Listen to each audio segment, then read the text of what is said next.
Yo, what's up guys, welcome back to the channel. In today's video we're going to talk about how to update your Lendio contact information. Keeping your contact details current ensures that you don't miss important loan updates or notifications. Here's how to update them. Now the first step is to log into your Lendio account dashboard.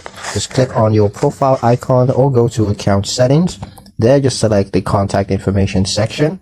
Now you're going to see fields for your phone number, email address, and mailing address. Go ahead and click the field that you want to change and type in the new information. For phone numbers and emails, Lendio may send a verification code or link, so just go ahead and enter the code or click the link to confirm.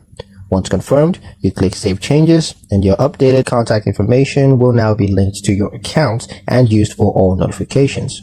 Always use a business email and phone number, not a personal one. This keeps your communications professional and makes it easier for lenders to reach you. And that's pretty much it for the video, guys. Hope you liked it. Hope you found the information here useful enough.